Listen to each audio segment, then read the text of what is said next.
Now, I think that Dillon Danis versus Logan Paul is a complete mismatch. Like, they shouldn't even be fighting each other.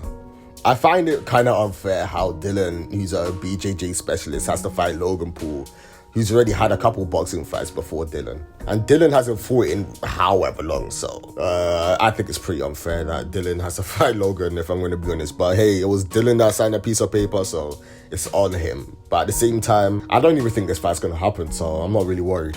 In theory, Logan should steamroll Dillon on paper. He's bigger, he's faster, he's stronger, he's a better boxer. Like, literally in every single conceivable way, Logan should annihilate Dillon. But hey, we don't know the factors like Dillon Danis' toughness, you know, shit like that. So we actually do not know how this fight will play out until it happens. But at the same time, I think it's justifiable in saying that Logan will beat Dillon Danis in the worst way possible. Now, does Dillon Danis have a chance? I guess he has a slight chance because he is a fighter. He has had 2 fights before. He's shown now he has a decent chin, but that's against someone his own size, you know, his own weight. He's going to be moving up a weight class and he's going to be fighting Logan Paul, who's already a state champion, like Division 1, all that. So I don't think he actually compares to Logan Paul, even if in things like athleticism or power, strength, you know, stuff like that. I don't think Dillon Danis can compete with Logan Paul when it comes to things like that. Attributes, the difference is just crazy. Like, I know Logan Paul, he might even be on roids, which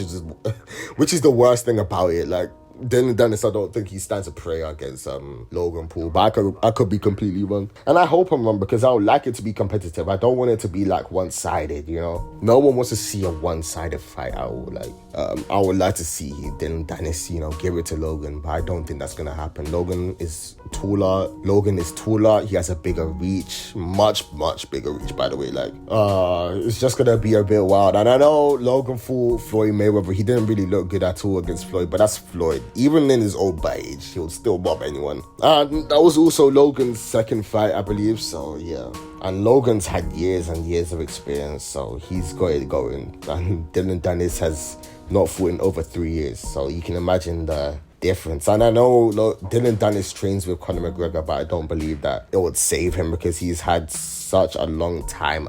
And even when he was fighting, his standard was horrible. I'm just gonna be honest in saying that, like, in the least offensive way possible, it was not good. It was not up to par for even Bellator standards. So what do you think it's gonna be in when he fights someone like Logan Paul, who's really he's not a bad boxer, Logan Paul, I don't believe. Like, and especially now that he's improved and he's actually gonna go out there and, you know, showcase his new skill set. I think it's gonna be interesting as to whether Dillon Danis is gonna be able to deal with that or not. And I don't think he will be able to deal with that because Logan, according to, you know, on paper at least, and I know on paper it's kind of different, but we don't really know Dillon Danis' boxing style. Like, you know, it's just gonna be an awful situation for Dillon Danis. And I think he's just cashing out on Twitter right now, you know, to save him from the fight, or, you know, he might use the situation with Logan's fiance where he's been posting her time and time again to get out of the situation or to get out of the fight, you know, since the lawsuit's gonna happen and all that. So we just have to cross our fingers that Dillon Danis makes it fight night, and if he doesn't, it's gonna be a nightmare. I mean, Mike Perry's there, so he can save the day, but again, it would be nice if it was Logan versus Dillon, because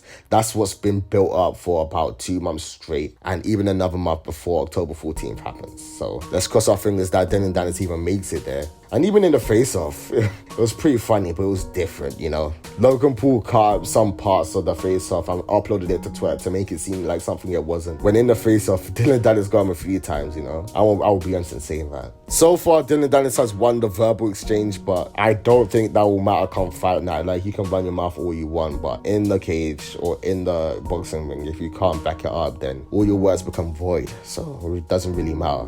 Dillon Danis needs to show up and show out. If he does that, then fair play. He becomes a superstar at that point. He's already sort of a superstar because on Twitter, he's gone from slightly, you know, popular to, you know, being on the head of everyone on YouTube. Fingers crossed Dillon makes it fight night and he actually shows up. He doesn't even necessarily have to win. He just has to put on a good performance. Please tell me what you guys think of the video. Like and subscribe. Take care.